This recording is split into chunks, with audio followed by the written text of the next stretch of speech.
Big late line tonight, and we had a bit of a breakthrough this week. We finally managed to steal the key to Tony Jones's dressing room, and Andrew Hansen has managed to sneak in. I don't know if we've got a camera there. Let's have a look. It's an amazing dressing room. Looking at the hot tub, the champagne. He is an absolute rock star, Jones. Well, we'll try and drag Andrew out of there, but up first, let's get into it with the campaign roundup.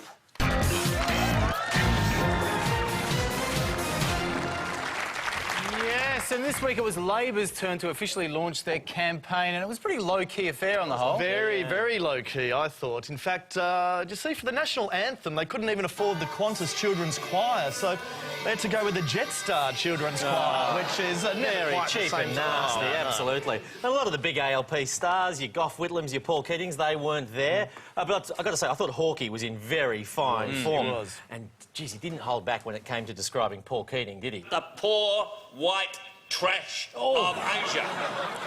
And Hawkeye then got to do the honours by introducing Julia Gillard to the stage, which is a lovely moment, I thought, although, as usual, Bob talked one or two extra you can't stop him. A little bit far. The other former leader in the room was, of course, poor old Kevin Rudd, who, just looked like a shadow of his former self. And, look, what a humiliation it must have been to sit through that. Absolutely, very emasculating. And I've got to say, I thought it was a bit much that Julia Gillard wore Kevin Rudd's balls as a trophy round her neck. I mean, that's rubbing it in much. It is. Yeah.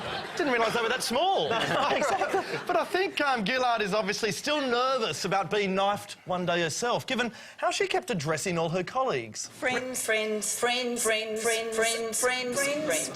Now, surely if there's one collective noun that you just can't use at a Labor gathering, it's friends. But look, the main focus of her speech was Tony Abbott. She gave his campaign a real serve. Mr Abbott has gone round with his slogans. That's all he's talked about. Now, I don't know about you, but a woman standing in front of a banner that has 26 slogans on it, I thought that was a little bit rich, to be honest. Yeah. So just see, she's actually up in the polls. There's a lot of people thinking she might win this. Well, look, the bookies are backing Labor in, but I've got to say, even if Tony Abbott is not the people's choice in Canberra, he is certainly the people's choice in Rooty Hill. Oh, absolute winner. He nailed that People's Forum, and gee, a tough crowd too. It was I mean, people said the audience was stacked, but when you look at who was there, I mean, I can't see any evidence for that whatsoever. Very Typical Rooty Hill residents, aren't they? Absolutely. Look, elsewhere in the campaign, Julia Gillard spent most of the final week focusing on policy, like Labor's multi-million-dollar commitment to pressing a big red button. Yeah, sure, but it's a very good button they've got there, actually. It is, Now, look, yeah. I know Labor doesn't have a great track record when it comes to implementing policy, but this button, there's absolutely no problems with it. Have a look. I press the button and... Very exciting. Well, of course, Sunday night was, of course, Mark Latham's big journalism debut on Channel 9, which was more or less slammed across the board as a cheap, shallow and unilluminating report, but which still improved the overall quality of 60 Minutes. I thought so, yeah. But it's actually Sky News, not Channel 9, who've got the biggest obsession with Latham, to the point where they've introduced, seriously, a special Latham insect box, so they just have a constant live feed of whatever Latham's doing. Even if he's just standing there doing nothing at all. It's a fantastic service, riveting TV. And on this show, we decided to go one better. We've introduced a new 24/7 live feed just of Mark Latham's hand. Yep, there it is there, it is. Latham's hand cam. Guaranteed to capture the next handshake from hell whenever it happens, so we will be keeping a close eye on that throughout tonight's show. And look, speaking of TV, all eyes will be fixed on the box this Saturday night as the networks unveil their new computer graphics for election All night. about the graphics. We love a good 3D chamber graphic, and the word is Channel 9's really gone all out this year by outsourcing their 3D graphics to James Cameron. Although his blue people all look a little like the... You can see the Cameron influence. But look, I've got to say, Anthony Green, the ABC's election analyst, he is the king when it comes to chamber graphics. Obviously, he's had to update the graphic to take into account the Liberals' leadership change last year. He's got Malcolm's response there. Labor changes as well, he's covered them. Good. And he's actually updated it also to include a Parliament House with Bob Hawke's shagging Blanche. So, with just 3 sleeps until election day, we're still yet to have really heard any meaningful policy debates. I mean, most of the debate this election's been about whether or not to have a debate. Yes, and the economic debate basically boils down to Abbott's often repeated line that he will... make sure that government exercises the same kind of restraint over its spending, which businesses and households have long understood. Now, look, it's strange you keep saying that, because if you look at the data, households are actually in much more debt than the government. Which makes sense, because the government's revenue is much larger than its debt, which obviously isn't the case for most households who have a mortgage. That's right. So if we take, just say, an average homeowner, like, say, this guy, he earns $242,000 a year, but he just took out a $700,000 mortgage. Now, that is a whopping debt. It is, so we thought we'd better warn Tony Abbott about this big new debt. Tony, I know you worry about debt. We found a big debt problem, a huge debt problem. Sure. Look, Tony Abbott, you're in massive debt. You're in much more debt than the government is. Look at this. This is terrible news for you. You keep saying you've got to be as restrained as households. And I guess, having learnt the lessons myself, we can take the lessons of the country. This is an economic question. Shall I ask Andrew Robb about this? But look, because you keep saying we should restrain his households, but they got 6 times more debt than the government, Tony. I know you're not a tech head or an egghead, but which kind of head are you?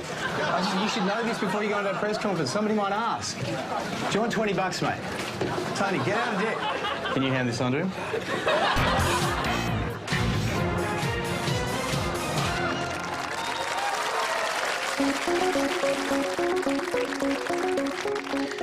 You don't need the national broadband network to enjoy fast internet. The Coalition is delivering the network of tomorrow. Just wait a moment for it to load. Nearly there. There you go. You don't need to waste money. Expensive fibre optic broadband network or anything like that, because the Coalition broadband network for the future of Australia. And it's even faster than dial-up.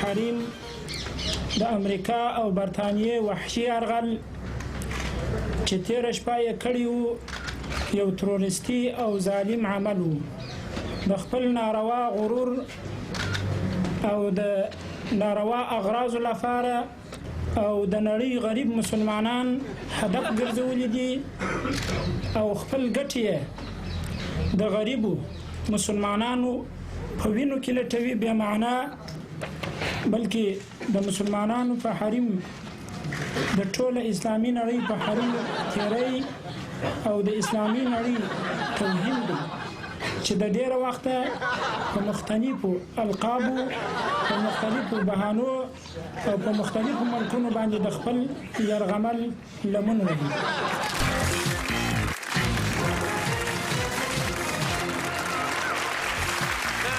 This week's ALP launch, we barely heard a single word about the issue of climate change, which is very odd, actually, because the world, this is true, just experienced the hottest June of the last 150 years. It was hot, and we were told that by 2 reliable sources. We were told by meteorologists, and we were also told by Zoo magazine. So, what are our politicians actually doing about climate change? Well, Tony Abbott, he's got a mixed record when it comes to accepting climate change, which is ironic because he seems to feel global warming more than anyone. Yes, now, Tony Abbott is opposed to a carbon tax, right? He believes a carbon tax would harm the economy. In fact, even worse than his own attempts to harm the economy. Barnaby Joyce is taking on the role of Shadow Minister for Finance. Julia Gillard, on the other hand, now she's very consistent. I mean, she's always believed in climate change and always been too gutless to do anything about it.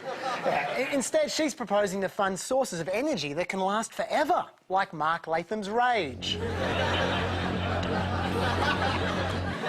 Now, the centrepiece of Gillard's policy, though, is the Citizens' Assembly, right? It's going to have 150 citizens, none of whom know anything about environment policy, so Peter Garrett can be there if he wants.